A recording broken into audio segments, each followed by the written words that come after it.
going to try to go fairly, more or less quickly through my slides about who we are. But, I'm just the third speaker who was invited to kind of speak today.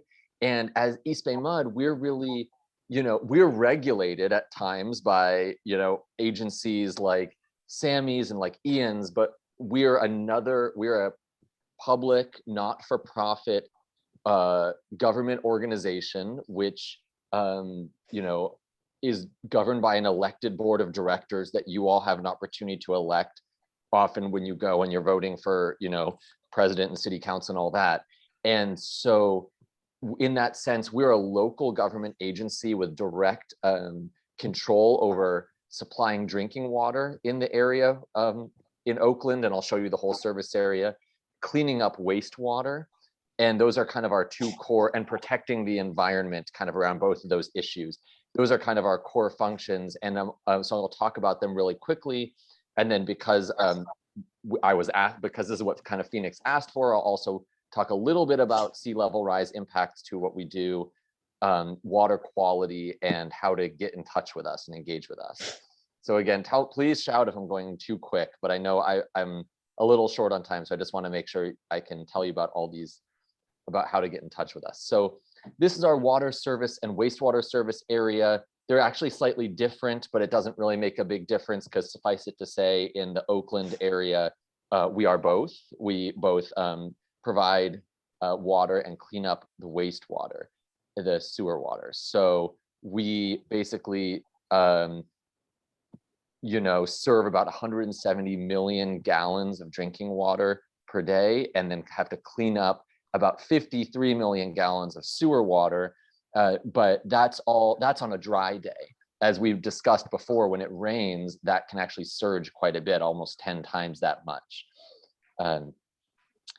And then I'll mention right at the outset, because Phoenix suggested I did, and because it's pertinent, that we are very much in a drought right now. And the little bit of rain that we saw this last week doesn't change that.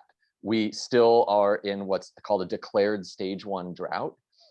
These stages are based on how much storage there is in our system, right? How much water we have available in our system. But the actual stages are determined, not triggered exactly by just how much is in the system, but also by an act of our elected board of directors. They get together and they look at the facts and they say, yeah, we're in a drought now. And when we're in a stage 1 drought, we're now asking folks to make a voluntary reduction of 10% in your water use. So we're not necessarily saying that there's any kind of strict regulation around certain issues, although there is potentially some stuff that the state's going to say. But for the most part, we're just asking people to save, and people have been saving. And we're also starting to acquire supplemental supply, which I can mention a bit about. I realize because I took the quiz out, I took out a key piece of information that I do like to share with people, which I think probably some of you already know, but 90% of the drinking water that we all drink here in Oakland comes from 90 miles away up in the Sierra Mountains, the McCullamy watershed, and the Pardee Reservoir. So we have a big dam up in the mountains, out past Stockton, up in the hills. And that's where most of our water comes from today. So it's always worth noting, when we say we're in a drought, it actually matters more how much snow has fallen in the Sierra Mountains than it does how much rain has fallen in Oakland. So it could be pouring here, but from a drinking water perspective, we could still be in a drought. And we'll continue to track this and put out more communications telling folks if it gets more dire, or as it gets more dire. And we are facing increased cycles of drought these days in relation to climate change and other issues. But the kind of good news part that I like to share with people is, as water users here in the East Bay, we have all become way more efficient than we were before. So this graph shows 1975. This red line here shows how many accounts there are. So accounts are like meters hooked up in the street, which shows that we've steadily grown by, about a quarter as much as people or accounts rather than we had in the 70s. And yet our total water use, you can see it fluctuates a whole lot more because people save during droughts or use more during hot years, but it's trended down. And that's not just per capita, that's overall. You know, we're using less water in the East Bay than we were in the 70s. And that's because even though there's a lot more people who have moved here in the intervening times, you know, a lot of people have moved into pretty dense urban environments where they're not using water on outdoor lawns. There's been a lot of advances in water efficient toilets, you know, just people become more water conscious and more into saving water. And so due to a variety of actions, mostly the actions of the community, we're using less water, which puts us in a pretty solid spot. But we always encourage people to do more water conservation. I'm not going to spend a lot of time on this right here, except to say, if you want to make your home more water efficient, I encourage you to go to ebmud.com/store, and you can request a WaterWise home survey kit. So it will help you measure how much, with this little bag that helps you measure how much water comes out of your various faucets. There's a dye tab test that you can use in your toilet to make sure your toilet's not leaking. It's all very clearly explained in the packet, and you can actually get a lot of savings, and that's money savings, not just water savings, you know, by doing water conservation. So message me if you want to know more about that afterwards. And we're taking a lot of other actions here in East Bay MUD in order to conserve water further. So one is water recycling. We're taking wastewater from our wastewater plant in West Oakland, and we're retreating it so that it can be used mostly for irrigation water, hooking up sites like you can see Mandela Parkway here is on it, etc. So right now, that's how we get recycled water out into the community to offset some of our drinking water. And then the question of groundwater often comes up. East Bay MUD right now, we do not use any of the groundwater in the basin beneath our service area for drinking. Right now, like I said, 90% of our water comes from the, you know, McCullum, the Pardee Reservoir upcountry, and then the rest of it is a mix of water that falls in our own watershed and goes into our reservoirs that are up in our hills. You may have actually gone to, there's recreation opportunities at like San Pablo Reservoir and Upper San Leandro Reservoir. So there's a little water from that. We also purchase water from the Sacramento River in droughts, but we do not right now take water up out of the ground. However, we are starting to study what's down there because it's a huge new, essentially, reservoir of water. And East Bay MUD has been designated a groundwater sustainability agency based on a new law and program. And what this means is we're just at the outset of studying. We're going to drill a whole bunch more test wells. We're going to try to understand issues about water quality, whether there are any contaminants that need to be, you know, understood, just kind of the levels of that water. And we're looking into doing some pilot programs where we can start to, you know, they'll use the word conjunctive use, but really what they mean here is pumping water down from our existing water sources to store under our ground, and then in dry years being able to draw it back up. So again, we're not doing any of that yet, but we have some pilot programs where we're at least doing the first part. We're starting to do the pumping down part. The pumping up is yet to come, because we mentioned we really wanted to highlight public engagement in this presentation. So I will mention, if you go to ebmud.com/SGMA, that's for Sustainable Groundwater Management Act, you can actually read our plan to do that, our plan to study our groundwater basin, understand what's there, and then move towards recommending potentially beneficial reuses. Could be drinking water projects, could just be irrigation projects. We are taking comments on that plan through November 1. So I do encourage anyone who's interested in that issue to go online and check that out, and you can submit comments. So that's a little bit about our drinking water. On the sewer water side, the wastewater cleanup side, I'll just mention it's a complicated system because East Bay MUD, you know, owns this treatment plant, and many of you have seen, smelled, you know, and everything around this treatment plant. It is sort of a fixture in West Oakland, and especially if you drive across the Bay Bridge, maybe you'll actually look down on it. This treats and cleans, like I said, a huge, 50,000 gallons a day, sorry, million gallons a day, 50 million gallons a day of water, wastewater. And we manage this treatment, and then it gets discharged through a pipe that goes deep under the bay and discharges it over a long distance to ensure that it gets sort of equally spread out. We manage the treatment plant, and we manage these big pipes that are called interceptors that kind of bring the water to the plant. But it's actually the cities, like city of Oakland, city of Berkeley, Alameda, who manage the rest of the pipes, the ones that are under your individual streets that then take that sewer water and bring it to us. So sometimes a sewer question is more a question for the city. Sometimes a sewer question is a question for EBMUD, but it's our commitment to try to, if you come to us with questions or issues, to kind of get you to the right place. So you can ask me any question you want, and even if I can't answer it or I can't get that issue fixed for you, we will try to route you to the people who can. And this is just kind of historical, right? I mean, just back at, as in the 1950s, as Ian mentioned a little bit with toxic substances discharge, it was similar with our sewer water. Before the 1950s, sewer water from the East Bay basically went into the bay, just like that. And it was only over the sort of burgeoning environmental movement and more understanding of what that was doing to the environment, and it was just smelly, that our modern sort of treatment process was required by the Environmental Protection Agency, and everything we do today to clean up the water. So I'll leave it at that. There's more I can answer about wastewater if you're interested, but this I just will mention really quickly because this will come up a lot.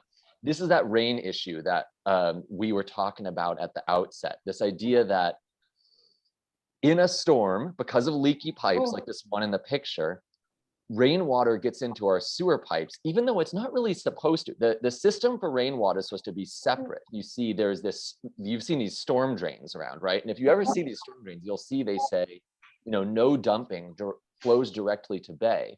Okay. And that's important because these storm drains, it doesn't go to our high-tech wastewater treatment plant. It doesn't go through primary and secondary levels of treatment that can remove all kinds of chemicals and contaminants. When water comes in here, it basically just goes out to the bay. There's some screens that maybe keep the big stuff out, but other than that, it goes into the bay. So that's one reason these need to be protected. But in a storm, that water goes down into the ground and it also gets into our sewer pipes. And those are the ones that go to the sewer plant. And because of that, our wastewater plant, as Veronica was mentioning, can get overwhelmed with more water than it's designed to treat. And so we are actually, the EPA has told us you need to clean up your act and figure out how to not have those discharges during storm events. And the main way for us to do that, we could double the size of our wastewater plant, but there's not even really space to do that. So the main way to do that, instead of building a bigger wastewater plant, is to get these pipes fixed. And like I mentioned before, that's something we have to work with the city on. And it's also something we have to work with individuals on, because if you own a home or a business or an apartment building or whatever, you have what's called a private sewer lateral that connects that house to the sewer collection system. And those are some of the areas where we see that there are the most cracks and the most water getting in. So those are things that individuals may have to replace. And there is an ordinance where people have to replace them if you're selling or buying a house. But if someone's not selling or buying their house, just sitting on it for a long time, this may go unfixed for a long time. So we're looking into ways to encourage people to do it, even when they're not hitting one of those triggers, because that will help us keep our sewer system running well and keep us from having those overflows.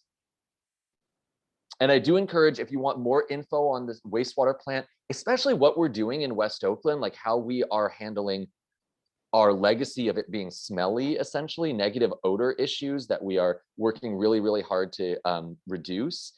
Or if you want to just see more about what goes on inside of that plant and the kind of jobs that are in there, we have these wastewater treatment plant tours in way more depth than I'll go into. You can either go to ebmud.com/events, and there's some sort of public tours already that you can just join in on. These are virtual tours right now. Or if you want to schedule a group one, say for this group, you can contact them directly, WWTP Tours, that's Wastewater Treatment Plant Tours. at ebmud.com and schedule one. So you could go check it out. It's I think it's something, it's in a lot of people's backyard, and I think it's really important people can see it, see what's going on, and also provide feedback on how it's going. Okay, I don't so know I if see. you saw my time, but you have Yes. 3 minutes left. 3 minutes. So I'm not gonna, so sea level rise, this was something Phoenix asked to talk about, and I'm happy to address it in Q&A.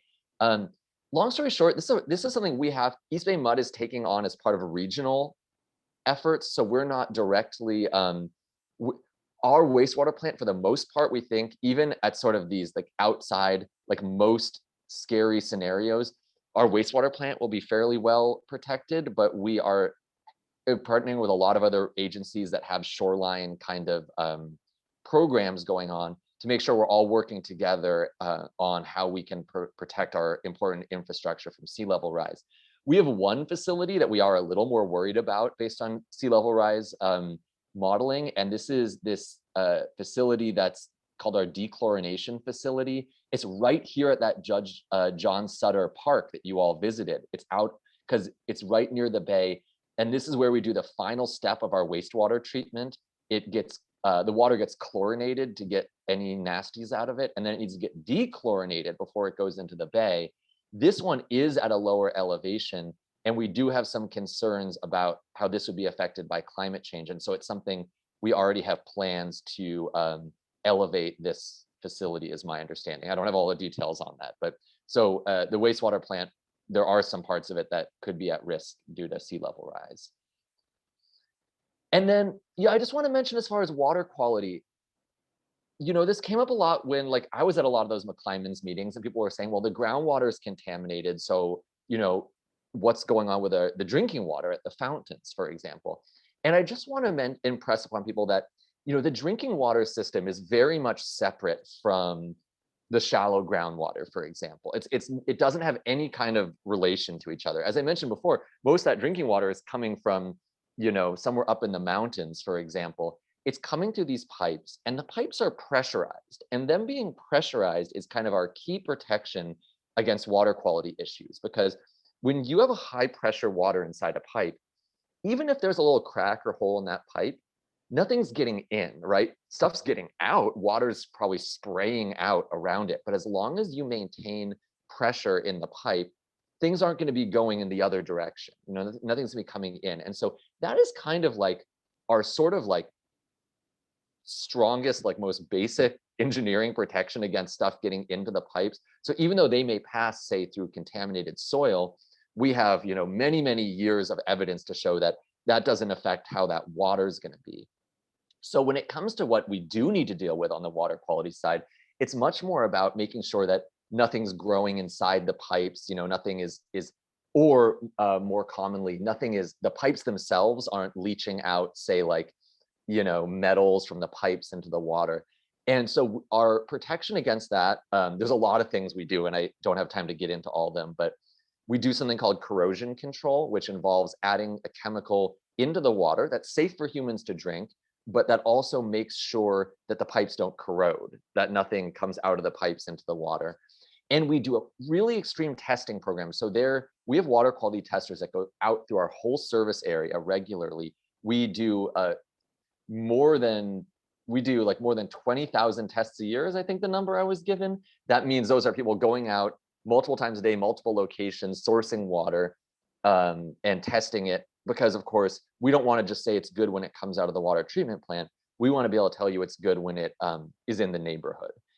And so I'm happy to answer more questions. I know a lot of questions come up around lead testing. We have very little lead, we think, anywhere in our system, in our water system. We've removed all of our known lead service lines. And sometimes there are these really small little joint type pieces that we will find in the system of lead, and we'll remove those as well. As I mentioned, usually that's not a problem because the corrosion control keeps that from being an issue, but we are committed to trying to get rid of even what we see as not harmful pieces of lead in the system. We want that stuff out, out, out. And I do want to mention that in your own home, in your own apartment building, there could be lead in the building that East Bay Mud would be unaware of in the pipes, right? And for the most part, again, corrosion control, the chemicals we put in that keep pipes from corroding, that's our like main solution and promise to why we don't see really lead issues in the water here in the East Bay. However, we do offer a free lead test. So if you feel any concern that your home might not be, that you have any concerns about your water quality, you can contact East Bay Mud customer service at ebmud.com and request a free lead test kit. And they'll give you instructions on how to fill up the water bottle. They'll mail it to you. They'll give you return labels. And we do encourage people to, take advantage of that service as well. So we take it seriously, even though it's not, we don't believe it's a concern for almost any of our customers, but it's still something that we take very, very seriously. So, and then I'll just wrap up on this issue of public engagement. The question was asked, well, how can you engage with these agencies? There's a lot of different ways. First of all, construction projects. If we're digging up your street or we're going to, you can go to ebmud.com/construction. You can find those projects. You can find a direct contact on every single one of those projects. Board meetings, I do apologize. We still are one of those agencies that hold them during the day. I agree, it's not great. But you can attend our board meetings. You can also contact our board of directors. I actually have a screen share of this I was gonna pull up. This, are you still seeing my screen here with the board of directors? I do encourage you to you can just search EBMUD board. This shows a map of who is in charge of which area, and you can contact them directly by their emails. I do encourage you to get in touch with your elected officials. If we're doing a bigger project, we'll do an environmental review process, like a CEQA process, and you can always find those projects online at this link. I'll share all these with Phoenix. And finally, if you live in West Oakland near a wastewater plant, we are aware that there's a history of that plant being a nuisance to the community because it smells bad. It's sewer water. We know, we've heard it from the community. It's something that we've spent millions of dollars trying to improve with different kinds of filters and stuff. But at the end of the day, it can change from a day to day, and we do rely on and appreciate the community speaking up. If something's wrong, then we'll send someone out to investigate it if it gets smellier on a given day. So there's a special hotline for that, and the number's here. And if you live near the wastewater plant in West Oakland, we encourage you to put that on your fridge and use it and tell us what's going on. So I'll leave it at that because I see there's a lot of questions and I know I'm already over, but sorry if I talked too quick through any of that, but thank you for your time. And I see there's probably a bunch of questions in the chat. How do we want to handle that? Phoenix, let me know. I know we're at noon now. Should I start going through the chat and try to answer some questions? I think, let's see, Sammy has answered some of the questions. Awesome. Thank you, Sammy. Maybe if we could just take like 5 more minutes, if folks are okay with that for lunch. That would be great. Wow, Sammy, thanks for getting into some of the details on corrosion control. Really appreciate that. So I'll just try to scroll through and see. I can tell you which ones I didn't answer. Okay. If groundwater leaks into the sewer pipes, does that mean sewer water is getting into the groundwater? That's a great question. Yes. Well, okay, I shouldn't say yes. I don't know a lot about this issue, and so I don't want to put my foot in my mouth. But I can say, and this would be a really interesting thing for someone to look into more deeply, get in touch with me. So the sewer pipes are not pressurized. So in the sense that I said about the water system, where we feel very confident about which direction it's going in, it's a little less certain about the groundwater. Because they're not pressurized, it means we're probably not pushing out sewer water at some extreme level into the groundwater, but it's possible that there's interaction in both ways, is my understanding. So luckily, those sewer pipes, when we talked earlier, when I mentioned that idea that we are studying whether we could use our drinking water, our groundwater as part of our drinking water as storage, the shallow groundwater aquifer and the deep water aquifer are very different. So we're talking about taking, if we were using our groundwater for drinking water, we're talking about wells that would go like 100 feet down. And my understanding is there's not a lot of interaction between the groundwater where our sewer pipes live and the groundwater down there. But again, I don't want to, yeah, I don't know that that's an absolute, so it's certainly something worth looking into more. Yeah, the next question was, does EBMUD have any programs that provide resources for new piping? Yes, I My saw that pipes are one. old. Yeah, that's a great question. We don't have a program like that. I know the city of Oakland has a program for home repairs, that it has some loans or money for certain kinds of home repairs, and this might fall into that. EBMUD as an agency does not like set aside money for you to help. Obviously, we're replacing our pipes, what we call our pipes, the ones in the street, every single day. We're really trying to ramp up on that. Like I said, we're removing any lead from those systems. However, the pipes in your homes, we don't have a program to help you replace it. I think it's a great idea. I think contact your EBMUD board of director, your board representative. I think what's happening with people's water pipes in their homes, we don't have a program to help replace those. I think the city would probably be the one that might have that, if anyone. The city does have a limited, sort of home repairs program, and I don't have all the details on that, but I'm sure we could help pull that up. Any other questions in here? I see Kita's, okay, I see Adam's got a new question. Okay, Adam, yeah, I did want to address this. I think this is the one you kind of warned me you were going to ask about. So system capacity charges and new connections for water and new connections for sewer, right? Let me just read Adam's question. $70,000 system capacity charge to connect fresh water on city land for the city-funded transitional housing project. 28,000 minimum to connect vacant private land to water and sewer. Yes. Okay, so new connections to water and sewer are very expensive in the East Bay. You may know this. I mean, the main cost, and there's a real cost associated with just the actual work of putting a new meter in, the cost of the meter, but the lion's share of that cost that a new property will see is called a system capacity charge. And the logic behind, I'm not here to defend this concern. I know Adam is working on transitional housing and like homeless sites, and some of these prices must seem astronomical. And we do want to work with you, Adam. I would encourage you to just email me with the specifics of this one. And what I want to do is, the site that you're working on, and I would like to try to route you to see what I can do about this. And I do encourage you to also contact your elected board representative about this. But to answer the question, the system capacity charge, the concept behind it is that every time we hook up a new customer to the system, they pay a little bit towards basically the facilities that it will take to treat that, right? So at some point, we're going to have to expand, for example, our wastewater treatment plant, or we're going to have to build a new water treatment plant. Huge expenses, billions of dollars. And so what we say is when a new customer connects to the system, they'll have to pay in a portion towards that bigger concept, towards the future of what we're going to need to serve everybody. But those are pretty hefty, as Adam said. We're talking tens, sometimes hundreds of thousands of dollars, depending on the size of the site.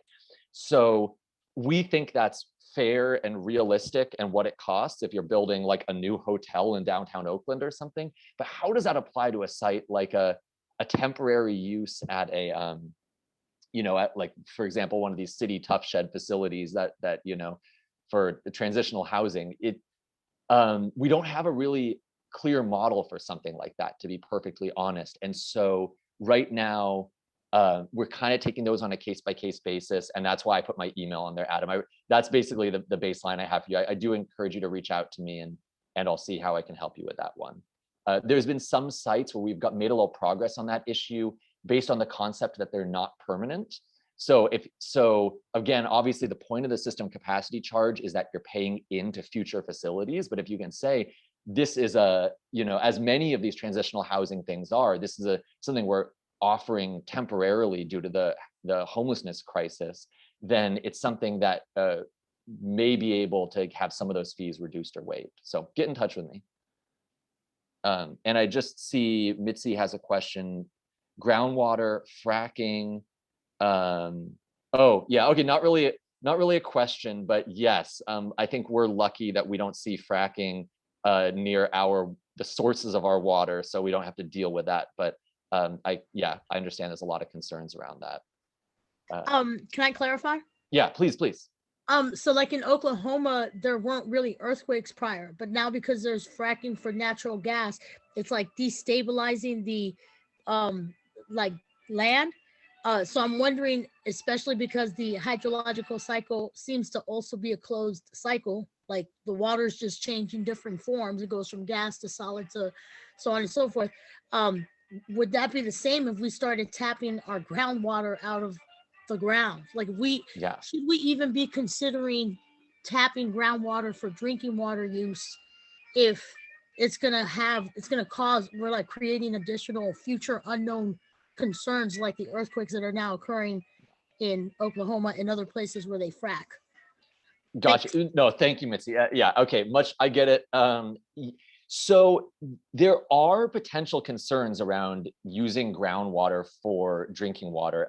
The big one we hear is it's called subsidence. So it's not quite like what you're talking about with the fracking, but there's plenty of areas in California that rely on groundwater and have for, a century or more.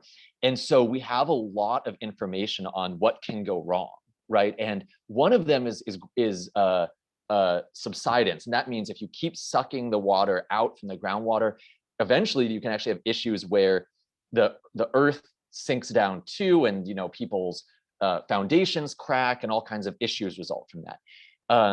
So we're aware of a lot of how that happens. Another one, less dramatic than earthquakes, but another big concern is saltwater intrusion. So if we suck groundwater up from this area, which is near the ocean, eventually the water that's in the bay could move, because right now it's being held, the water doesn't really push into each other, but it can pull the sort of boundary more inland where there's more salt water in our groundwater, and then our groundwater becomes useless to drink.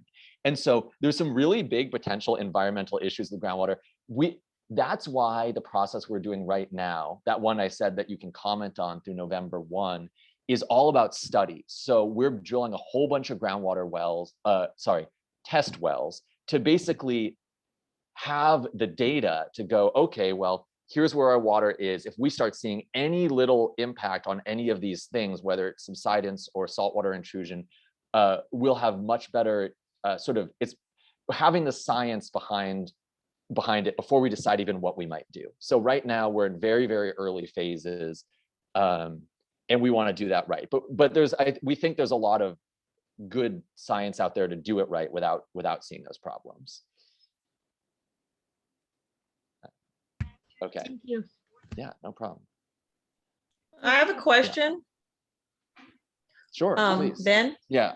So for the pipes, right? So is there like a standard number of feet that the freshwater and the sewage pipes are placed in the ground?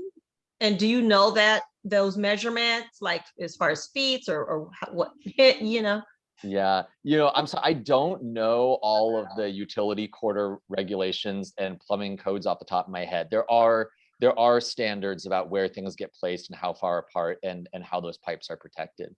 I'm sorry, I don't have more of those numbers in front of me, but if you email me, I can definitely send those to you. I got your email.